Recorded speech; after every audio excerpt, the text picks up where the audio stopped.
Student, তোমরা যারা ক্যালকাটা ইউনিভার্সিটির আন্ডারে 5th সেমিস্টারের ছাত্রছাত্রী আছো এবং তোমাদের রাষ্ট্রবিজ্ঞান সাবজেক্টে অনার্স আছে, তোমাদের জন্য আজকের ক্লাসটা খুবই গুরুত্বপূর্ণ।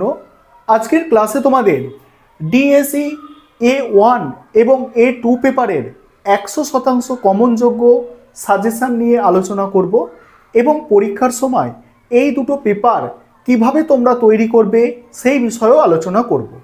তোমরা প্রত্যেকেই জানো যে এই পেপার 65 নম্বরের পরীক্ষা হয়।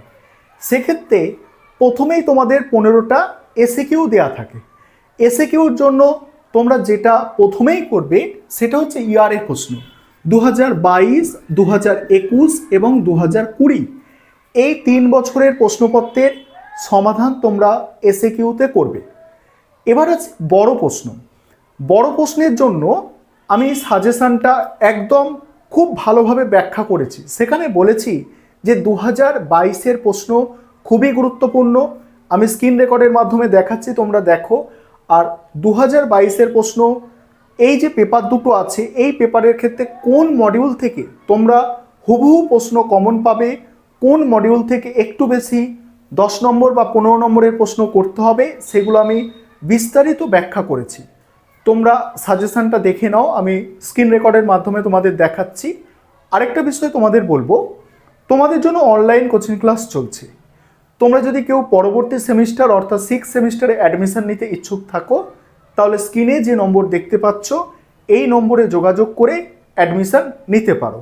শেষে দুটো কথা তোমাদের আমি বলবো। এক হচ্ছে, চিন্তা করো না, অর্থাৎ সারা বছর হয়তো কোনোভাবে ভালোভাবে তৈরি হতে পারোনি, সেই নিয়ে চিন্তা করা যাবে না। আর দ্বিতীয়ত, যে সময়টুকু তোমার কাছে আছে সেই সময়ের মধ্যে যেটুকু তুমি পড়তে পারবে সেটাকে কিন্তু পড়ার চেষ্টা করো। আর যেটুকু তুমি জানো সেটুকু পরীক্ষার খাতায় লিখে আসার চেষ্টা করো। এই কাজটুকু করলে অন্ততপক্ষে এই সেমিস্টার পরীক্ষায় কারো সাপ্লি অন্তত আসে না। কারণ আবারও বলছি, তোমরা 2022-এর প্রশ্ন ভালো করে তৈরি করো এবং সাজেশানটা দেখো কিভাবে আমি আলোচনা করেছি, এইভাবে তোমরা দেখে যাও। অবশ্যই তোমরা প্রশ্ন কমন পাবে এবং তোমাদের পরীক্ষা ভালো। প্রথমে তোমরা ডিএসসি A1 পেপারের সাজেশানটা দেখো। 15 নম্বরের যে প্রশ্নগুলো তোমাদের এখান থেকে করতে হবে, দেখো মডিউল 1 থেকে প্রথমে দেখো। মডিউল 1 থেকে প্রথমে যে দুটো প্রশ্ন আছে দেখতে পাচ্ছ, এই দুটো প্রশ্ন 2022-এ পরীক্ষায় এসেছে। আর 2022-এর প্রশ্ন তোমাদের জন্য সব থেকে গুরুত্বপূর্ণ। কারণটা তোমরা বুঝতে পারবে আজকে আলোচনার মাধ্যমেই। দেখো, প্রথম প্রশ্ন আছে, পিতৃতন্ত্রকে শক্তিশালী করতে ধর্ম ও সংস্কৃতির ভূমিকা উদাহরণসহ আলোচনা করো। দ্বিতীয় হচ্ছে, লিঙ্গ রাজনীতির সাম্প্রতিক বিতর্কে পরিচিতি কিভাবে গুরুত্বপূর্ণ হয়ে ওঠে আলোচনা করো। এবার দেখো, পরের যেটা কেটে দেওয়া আছে একটা প্রশ্ন তোমরা দেখতে পাচ্ছ, এই প্রশ্নটা 2021-এর প্রশ্ন 2023-এ কী হয়েছে, রিপিট এসেছে। ঠিক আছে, তাই তোমাদের বলছি 2022-এর যে দুটো প্রশ্ন আছে সেই দুটো প্রশ্নের মধ্যে থেকে একটা প্রশ্ন রিপিট আসার চান্স কিন্তু অনেকটাই বেশি। তাই 2022-এর প্রশ্নগুলো তোমাদের অতি অবশ্যই ভালো করে দেখতে হবে। তারপরে দেখো, র্যাডিক্যাল নারীবাদ, পরের প্রশ্ন আছে র্যাডিক্যাল নারীবাদ, এটা 21-এর প্রশ্ন, 2021-এর প্রশ্ন। পরের প্রশ্ন একটা আছে 2020-এর প্রশ্ন 2023-এ রিপিট এসেছে। তারপরে দেখো, তুমি কি মনে করো নারীবাদী দৃষ্টিভঙ্গিতে পিতৃতন্ত্র, লিঙ্গ এবং ক্ষমতার ধারণা পারস্পরিক সম্পর্কিত, যুক্তি সহ আলোচনা করো। এই প্রশ্নটা তোমরা দেখতে পাচ্ছ 2020-তে এসেছে। পরে দেখো মডিউল 2 থেকে যেগুলো তোমাদের তৈরি করতে হবে, দেখো প্রথম প্রশ্ন, উপনিবেশিক ভারতে জাতীয় আন্দোলনে নারীদের ভূমিকা সংক্ষেপে আলোচনা করো। 2022-এর প্রশ্ন এটা। পরের প্রশ্ন, অদৃশ্য শ্রম বলতে কী বোঝো, ভারতে মহিলাদের অর্থনৈতিক অবস্থার ওপর এর প্রভাব আলোচনা করো। এটাও 2022-এ এসেছে। তারপরে দেখো, পরের প্রশ্ন আছে, ভারতে মহিলাদের রাজনৈতিক ক্ষমতায়নে নারী আন্দোলনের ভূমিকা ব্যাখ্যা করো। এই প্রশ্নটা এসেছে 2021-এ। তারপরে দেখো, ভারতের শ্রম অর্থনীতিতে নারীর ভূমিকার ওপর একটি টিকা, 2021-এ।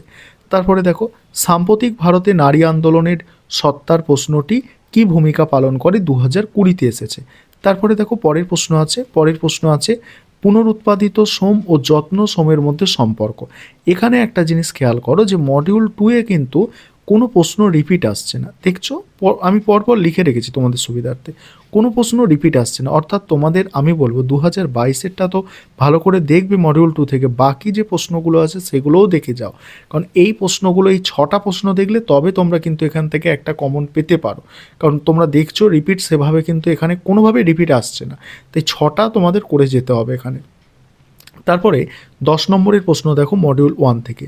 10 নম্বরের প্রশ্ন প্রথম দেখো মডিউল 1-এ ছেদযুক্ত নারীদের মূল যুক্তিগুলি আলোচনা করো, নারীবাদের মূল যুক্তিগুলি আলোচনা করো। আরেকটা বিষয় তোমাদের বলবো, তোমাদের জন্য অনলাইন কোচিং ক্লাস চলছে, সেটা আগেই তোমাদের বলেছি। তোমরা যদি কেউ অ্যাডমিশন নিতে ইচ্ছুক থাকো 6 সেমিস্টারের জন্য এই যে নম্বরটা দেখতে পাচ্ছ এই নম্বরে যোগাযোগ করতে পারো। পরের প্রশ্নগুলো দেখো, উন্নয়নে রাষ্ট্রের ভূমিকা সম্পর্কে নারীবাদী বিতর্কের মূল ধারাগুলি বিশ্লেষণ করো। পরের প্রশ্ন আছে রাজনীতিতে ক্ষমতার লিঙ্গায়িত রূপ কিভাবে কাজ করে। পরের প্রশ্ন সমাজতান্ত্রিক নারীবাদের প্রধান দাবিগুলি বর্ণনা করো। পরের প্রশ্ন পিতৃতান্ত্রিক সংস্কৃতি বলতে কী বোঝো। নেক্সট ব্যক্তিগত হলো রাজনৈতিক বিবৃতিটি ব্যাখ্যা করো। এখানেও দেখো তোমরা 10 নম্বরের প্রশ্ন মডিউল 1 থেকে যেগুলো তোমাদের দেখাচ্ছি, দেখো 2022, 2021, 2020 এখানেও কোনো প্রশ্ন বিগত বছরের প্রশ্ন থেকে কিন্তু তেমনভাবে রিপিট আসছে না, তাই এখানেও এই 6টা প্রশ্ন তোমাদের দেখে যেতে হবে। তবে 2022-এর প্রশ্ন আমি তোমাদের সবসময়ই বলছি বেশি ভালো করে তোমাদের দেখতে হবে। এবার দেখো মডিউল 2 থেকে, মডিউল 2 থেকে দেখো, মডিউল 2 থেকে দেখো, মডিউল 2 থেকে প্রথম প্রশ্ন ভারতের স্বতন্ত্র নারীবাদী আন্দোলনের উদ্ভবের প্রেক্ষিত আলোচনা করো। দ্বিতীয় প্রশ্ন যত্ন অর্থনীতিতে শ্রমের যৌন বিভাজনের প্রকৃতি ব্যাখ্যা করো। গার্হস্থ্য হিংসার নিবারণ সংক্রান্ত আইন সংক্ষিপ্ত বর্ণনা করো। ভারতের যৌন শ্রমিক আন্দোলনের ওপর একটি সংক্ষিপ্ত টিকা। আর হচ্ছে ভারতের স্বতন্ত্র নারী আন্দোলনের উদ্ভবের প্রেক্ষিত বিশ্লেষণ করো। নারীদের প্রজননের অধিকার সংক্রান্ত মূল দাবিগুলি আলোচনা করো। এখানেও কিন্তু কিছু রিপিট আসছে না, 6টা প্রশ্ন দেখো, 3টে ইয়ারের প্রশ্ন এখানে দেওয়া হয়েছে তোমাদের, 6টা প্রশ্ন।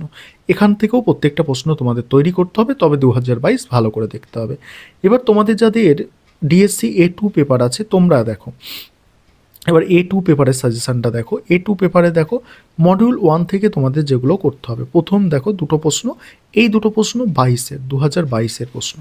প্রথম প্রশ্ন হচ্ছে নেপালে সংসদীয় প্রজাতন্ত্র গড়ে ওঠার পেছনে মৌলিক উপাদানগুলির ভূমিকা আলোচনা করো।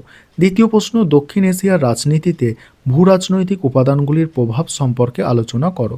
তারপরের প্রশ্ন আছে দেখো, পরের প্রশ্ন আছে ভুটানে সাংবিধানিক রাজতন্ত্র প্রতিষ্ঠার ও প্রয়াস সম্পর্কে লেখো। এখানে একটা প্রশ্ন দেখছো 2021-এর প্রশ্ন 23-এ রিপিট এসেছে, তাই তোমাদের এখানে 22-এর প্রশ্ন রিপিট আসার সম্ভাবনা অনেক বেশি। পরের প্রশ্ন দেখো নেপালের রাজতন্ত্রের অবসান এবং সাংবিধানিক গণতন্ত্র প্রতিষ্ঠায় বিভিন্ন দলের ভূমিকা আলোচনা করো। পরের প্রশ্ন আছে দক্ষিণ এশিয়ার রাজনীতিতে কর্তৃত্ববাদের বিভিন্ন ধারার ওপর আলোচনা করো। পরের প্রশ্ন দেখো মডিউল 2 থেকে, এবারে ভুটানের উদ্বাস্তু সমস্যার ইতিহাস সম্পর্কে আলোচনা করো। মোস্ট ইম্পর্টেন্ট প্রশ্ন, 22-এর প্রশ্ন। তারপরে আছে দক্ষিণ এশিয়ার উন্নয়নের জন্য সার্কের লক্ষ্য কী, এই বিষয়ে সার্ক কী পদক্ষেপ গ্রহণ করেছে তা আলোচনা করো। তারপরে দেখো পরের প্রশ্ন আছে দেখো ভারতে কি কোনো উদ্বাস্তু নীতি আছে, উদ্বাস্তু সমস্যার সমাধানে প্রাতিষ্ঠানিক ও রাজনৈতিক প্রয়াসগুলি সম্পর্কে আলোচনা করো। এই প্রশ্নটা 2021-এর প্রশ্ন আছে। তারপরে দেখো 2021-এর একটা প্রশ্ন 2023-এ রিপিট এসেছে। এবারে দেখো গৃহযুদ্ধ পরবর্তী শ্রীলঙ্কার শান্তি প্রতিষ্ঠার বাধাগুলি কী প্রকারে সেই বাধাগুলি অতিক্রম করা সম্ভব, আর গত কয়েক দশক ধরে ভারতের পরিচিতির রাজনীতি কিভাবে গুরুত্বপূর্ণ হয়ে উঠেছে। এবারে 10 নম্বরের যে প্রশ্নগুলো তোমাদের তৈরি করতে হবে দেখে নাও। 10 নম্বরের প্রশ্ন দেখো, প্রথম প্রশ্ন একটি অঞ্চল হিসাবে দক্ষিণ এশিয়ার বৈশিষ্ট্য লেখো। পরের প্রশ্ন দক্ষিণ এশিয়ার রাজনীতিতে বাংলাদেশের গুরুত্ব আলোচনা করো। নেক্সট আছে দক্ষিণ এশিয়ার রাজনীতিতে শ্রীলঙ্কার অবস্থান বর্ণনা করো। পরের প্রশ্ন আছে পাকিস্তানের সামরিক বাহিনীর সম্পর্কে আলোচনা করো। নেক্সট আছে দেখো দক্ষিণ এশিয়ার রাজনীতিতে ভুটানের অবস্থান বর্ণনা করো। আর এখানে একটা প্রশ্ন আছে 20 প্রশ্ন 23-এ রিপিট এসেছে, তাহলে এখানেও তোমাদের 5টা প্রশ্ন তৈরি করতে হবে, তবে প্রথম দুটো মোস্ট ইম্পর্ট্যান্ট। তারপরে দেখো মডিউল 2 থেকে দেখো, মডিউল 2 থেকে শ্রীলঙ্কার আত্মপরিচিতির রাজনীতি সম্পর্কে টিকা, সন্ত্রাসবাদের মোকাবিলায় সার্কের ভূমিকা, একটা প্রশ্ন 21-এর প্রশ্ন 23-এ রিপিট হয়েছে। তারপরে এক মেরু বিশ্বে আঞ্চলিক সংগঠন হিসাবে সার্কের সম্ভাবনা কতটা আলোচনা করো। দক্ষিণ এশিয়ার সন্ত্রাসবাদের রাজনৈতিক তাৎপর্য আর হচ্ছে একবিংশ শতাব্দীতে দক্ষিণ এশিয়ার উদ্বাস্তু সমস্যার প্রভাব। এখানেও 5টা প্রশ্ন আছে, প্রথম দুটো ভালো করে তোমাদের দেখতে হবে।